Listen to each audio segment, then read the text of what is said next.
Lipton Tea and Lipton Soup presents Inner Sanctum Mysteries.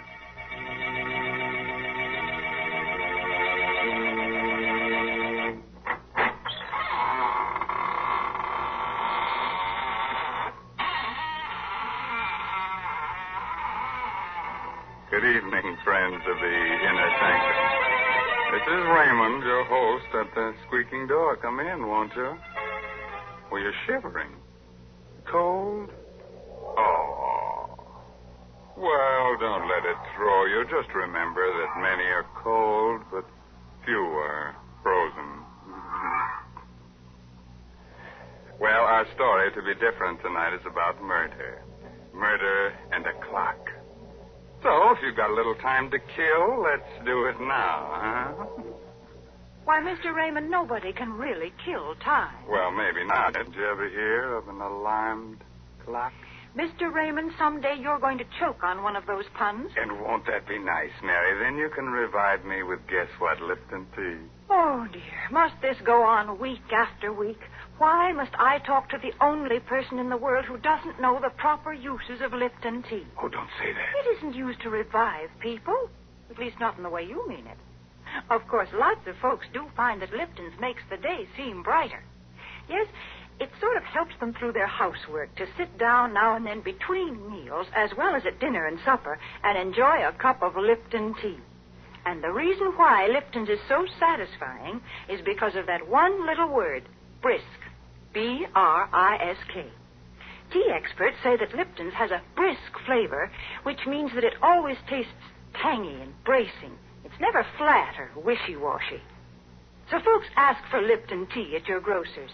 You just don't know how good tea can be till you've tried Lipton. Yes, and when you leave the grocer, step next door to the clockmaker shop and ask him for a Judas clock.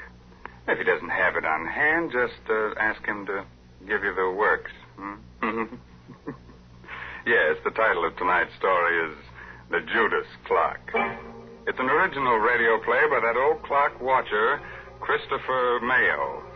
Our star is Barry Kroger, who plays the role of Sebastian Packer. I'm a clockmaker. I carry on the profession my father taught me in London. I like clocks. All that is but one. For 30 years, I've looked for a certain clock and a certain man. The clock is known to collectors as the Judas clock. The man I swore to kill when, as a boy of 14, I closed my father's glazing eyes and wiped the froth of blood from his lips. Last night, I found the Judas clock. Tonight, I may have found the man. I'm told you're an expert clock repairman, Mr. Packer, madam. Yes, I suppose I am. Well, I have a clock. Rather, my husband has, and it hasn't run for years. Would you have a look at it? Well, can't you bring it in? Oh, heavens, no. It weighs 500 pounds. One of those huge marble things. Italian Renaissance, I'd say. Marble? Italian? Can you describe it further? Well, it's rather unusual. Black marble, heavily carved with biblical characters. The ivory face has a beautifully etched scene on it. But it's a gruesome one. Gruesome? What kind of a scene? It's a picture of a man hanging from a tree. Judas. His face is positively ghastly. The Judas clock. I knew without seeing it why the clock wouldn't run. It had been built in Italy for a prince of the House of Savoy in 1598. He conceived the idea when he discovered that his family's treasures included the 30 pieces of silver of Judas Iscariot.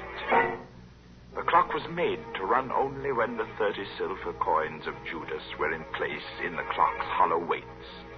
15 in each weight. And the coins had been in my possession since the day of my father's death. Somewhere inside me, that clock still beats its deep-throated song. And I have but to close my eyes to hear again my father's voice. It's an evil clock, son.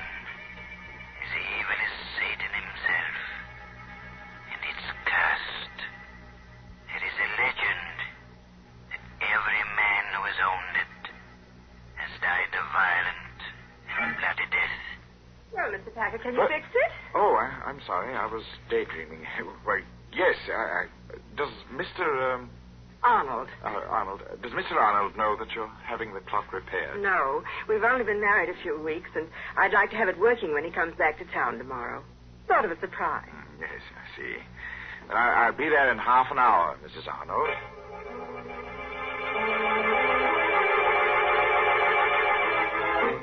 So last night, I went to the Arnold house and found the Judas clock again. I started to work. Foghorns from the East River sounded much as I remembered they did in London. And suddenly, I was back there on a fateful day, about a fortnight after the clock had been uncrated by my father. I was in the shop, and the man from Scotland Yard stepped in. He walked straight to the clock and stared at it. Good afternoon, sir. Does the clock interest you? Very much. When did you acquire it? A cousin bought it at an auction in Italy, and I'm displaying it for sale and consignment. My name's Pettibone, Scotland Yard. I've been looking for this clock for a month. It was stolen in Italy. Stolen? Yes, Mr. Baker. And worse, murder was done. Afraid you're involved in a bit of something here. Murder? I'm taking possession of the clock in the name of the Crown.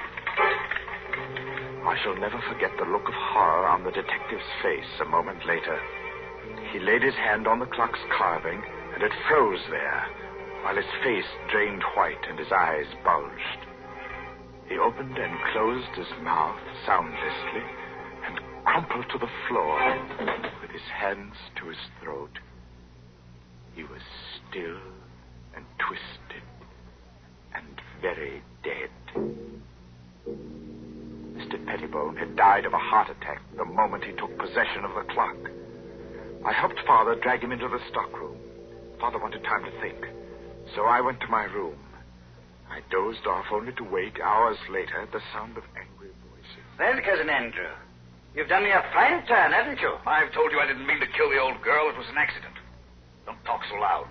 Boy will hear us. You killed her as soon as you learned she'd made out a will in your favor.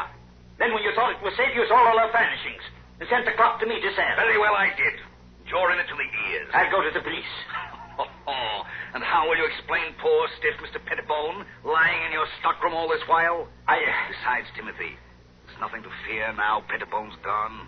He was the only one who suspected me. Now, you're the only one who knows. I'll crate this cursed black monster tomorrow, and you leave with it. And will you also crate Mr. Pettibone? I have a plan. Here, sit down in this chair, right here. I will show you how we can solve the whole thing. My young heart beat with a wild dread as I listened. I could only see Cousin Andy's back, but I could see Father seated dejectedly in the chair near the Judas clock, his head in his hands. It was midnight. All the clocks in the shop began striking the hour, and louder than all the rest was the chime of the evil clock. If only then I had known, I might have done something, but the slow strokes beat on. 8, 9, 10, 11, 12. And before my horrified eyes, the heavy marble piece leaned slowly from the wall and crashed across my father's back. Cousin Andy stood facing my father as the clock crushed his frail form and choked him. He made pitiful little sounds, his eyes begging for life. And the murderer just stood, his back to me. What? Thundering sinners, you die hard. Cousin Andy ran from the shop crying for help. He would claim an accident. I raced into the shop. My father was dead. I choked back my tears, and I closed the poor, staring eyes. I took the coins of Judas from the weights of the clock and ran from the shop, the blood-stained pieces jangling merrily in my pocket.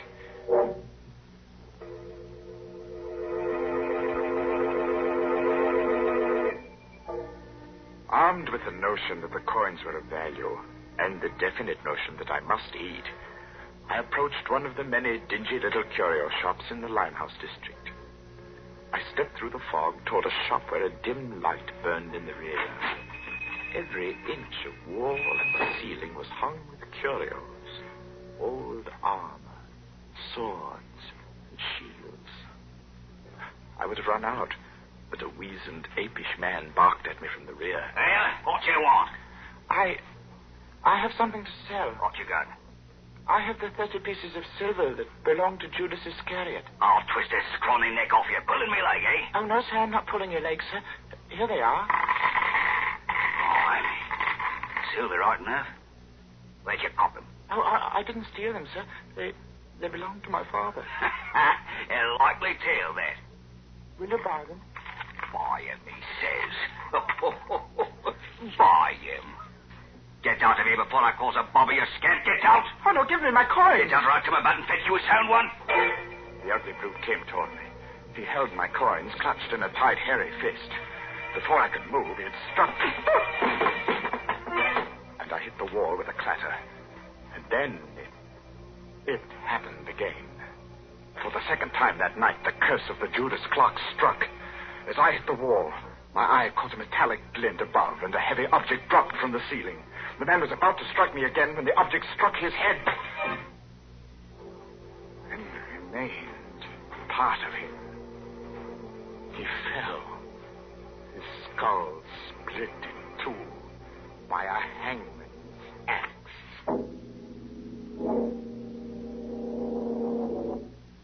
I clamped my mouth on a cry and pried the man's fist open. The fresh blood made it hard, but I recovered the coins. I stumbled in panic through the shop and out into the night. And the fog of London never swallowed a more frightened and lonely boy.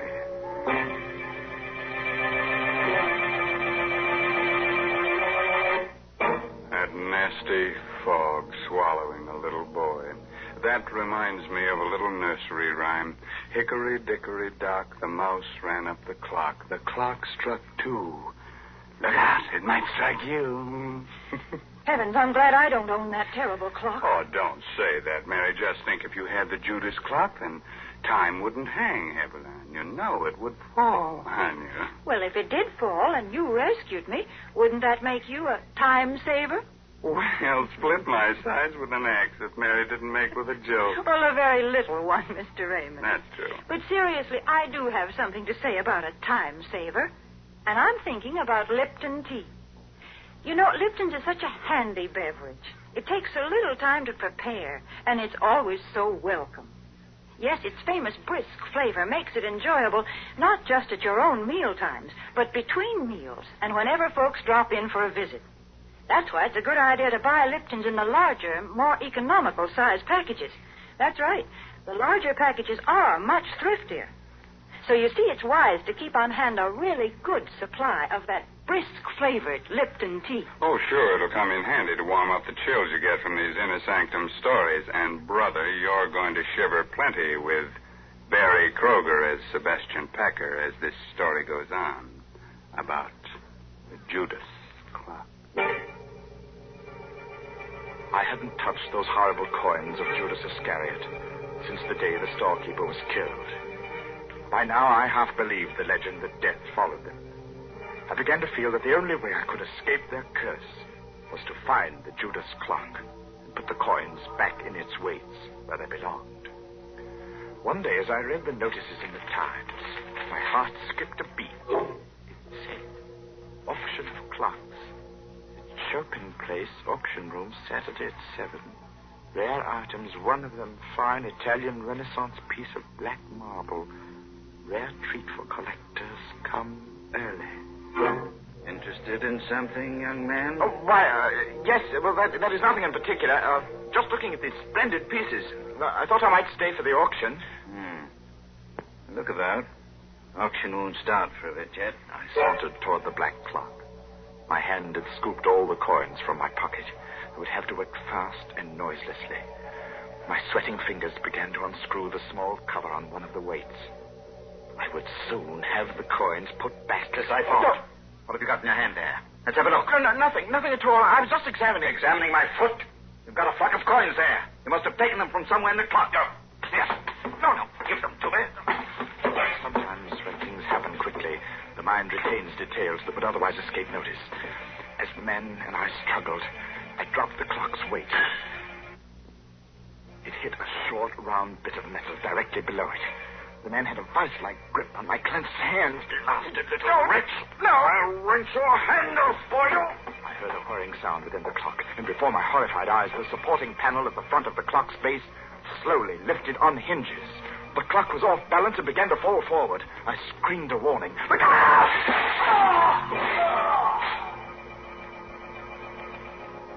The auction man was dead, mashed to a pulp of bone and blood beneath the clock, as my father had been. I ran to the door and out into the street. I was right back where I'd started. Only now I knew that my father had been murdered by Cousin Andy.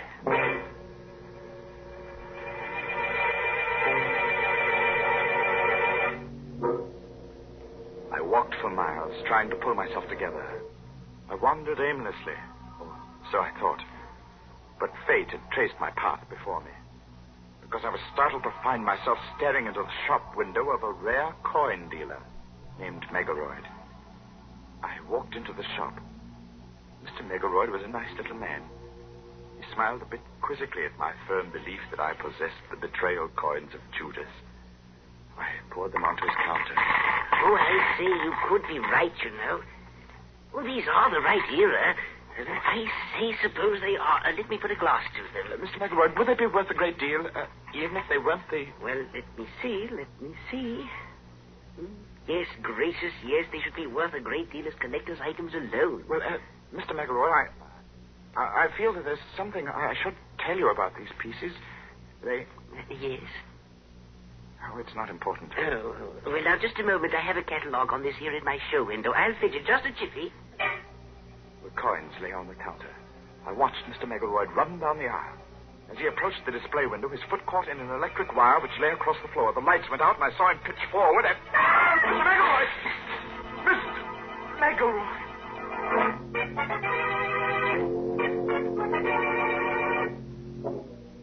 The street light peered through the broken plate glass and played across a grotesquely sprawled form in the show window. I needed no more light than there was to see what had happened. The upper half of the heavy plate had broken and dropped flat against the solid lower half. There was no need to ask how he was. No guillotine could have done a neater job. Mr. Megaroyd had no head. Who else but death can own the coins of Judas?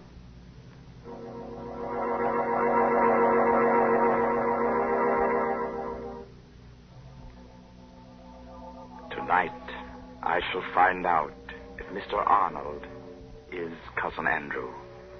If he is, I shall feel no remorse in killing him tonight. Because while working to repair the Judas clock last night, I discovered how my father's accidental death had been well-conceived, diabolic murder. When the right-hand weight reached the floor of the clock on the 12th stroke of midnight, it tripped a trigger which collapsed the base of the clock and caused it to fall forward. My father had died on the 12th stroke of midnight. Have you finished, Mr. Packer? No, Mrs. Arnold. I shall have to come back tomorrow night. What time do you expect Mr. Arnold tomorrow? About 11, I'd say. Will you be finished by then? Well, I think so. I'll have to take these weights to the shop with me, though. Something has to be added to them. Well, of course, Mr. Packer. Mr. Arnold will be so surprised to see the clock running, won't he? He'll be very surprised, Mrs. Arnold.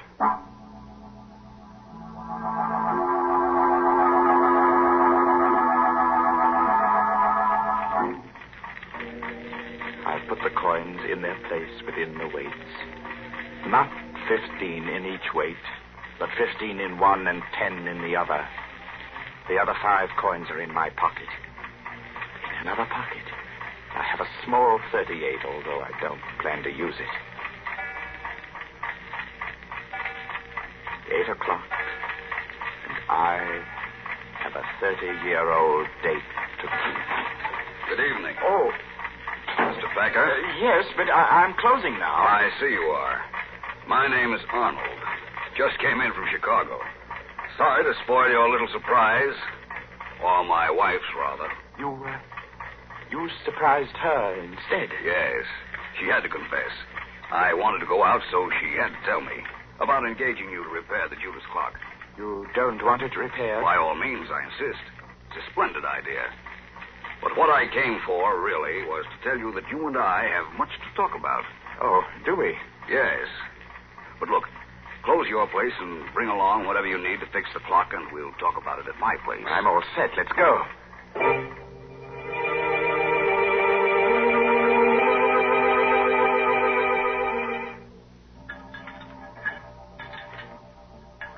Think you'll have it fixed in time to strike midnight? Oh, yes.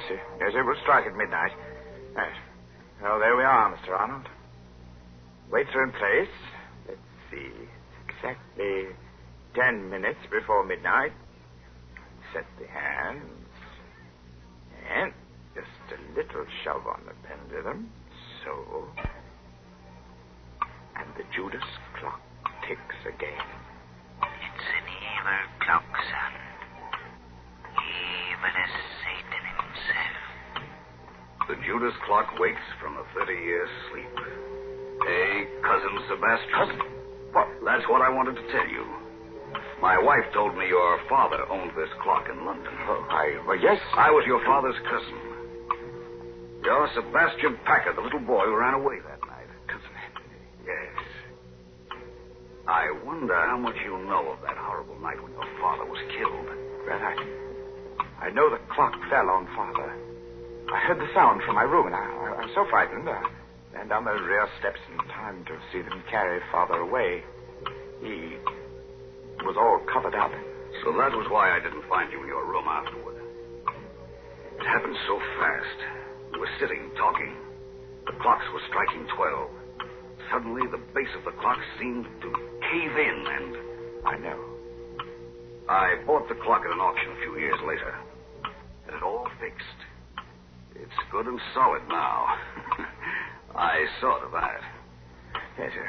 Well, I suppose I'll run along now, Cousin Andy. Nonsense. Let's make up for lost time and get acquainted. Well, Come now. I have some fine old port from England here.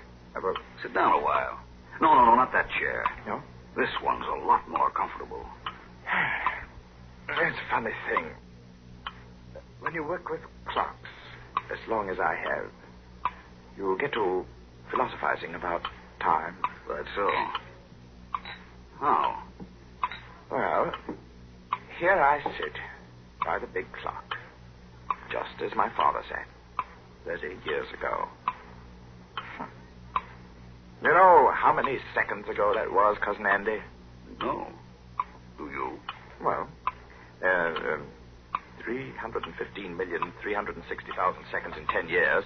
That'd be 9,460,800,000 seconds in 30 years. You've got quite a mechanical mind, Sebastian. Here, try this port. Thank you. Here's to Father.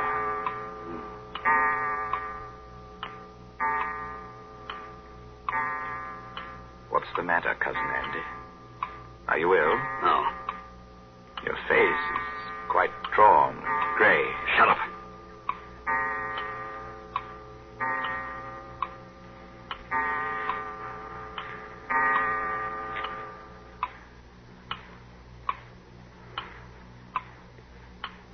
Well, Cousin Andy, it's late. I guess I'd best go.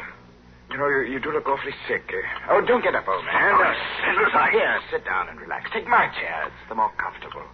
Why, you're shaking like a leaf. Now, just sit quietly. I'll see myself out. Thundering sinners, Good night, Cousin Andy.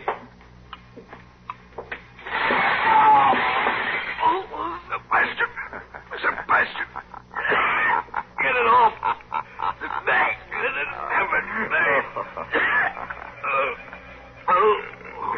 Poor Cousin Andy. You're choking to death. You die hard, too, don't you? It was just a matter of timing. I set the hand a minute fast and the weight didn't touch your clever little spring device till just now because it's lighter. my 5 pieces of cursed Judas money.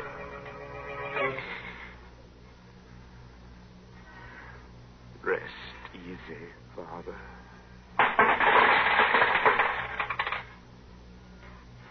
And he cast down the pieces of silver in the temple and departed and went and hanged himself.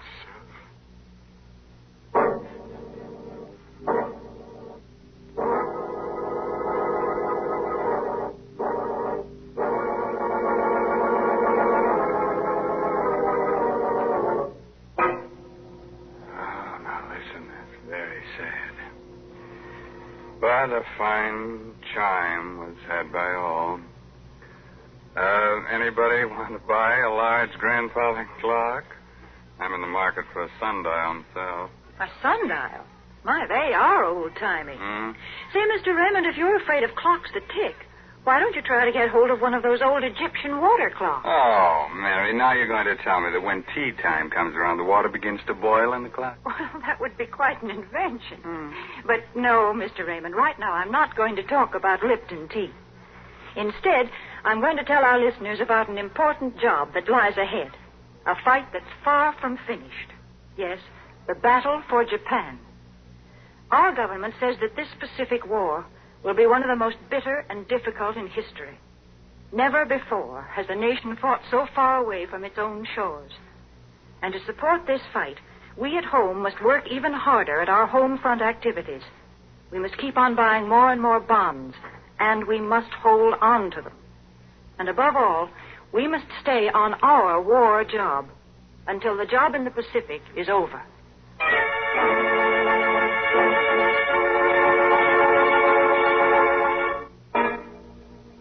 Well, I'll leave you with a cheerful, timely moral. Oh, that goes with tonight's story. No extra charge. Now, you can figure out how many seconds you've lived. All right, that's your pastime. But you can't figure out how many you've got left. That's just sometime. You know what I mean? Well, I'll see you in just 604,800 seconds from right now. Well, that's next Tuesday night at 9 o'clock, of course. By the way, this month's Inner Sanctum mystery novel is The Lucky Stiff by Craig Rice. Well, now it's really time to close that there squeaking door until next Tuesday night when Lipton Tea and Lipton Soup bring you another Inner Sanctum mystery directed by Hyman Brown. So until then, good night. Pleasant dreams.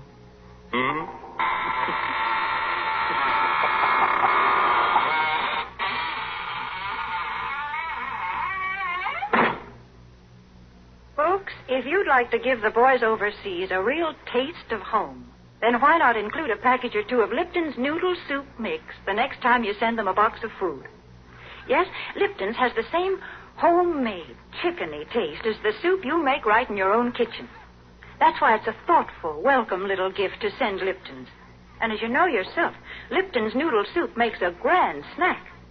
So remember, send a package or two to your boy.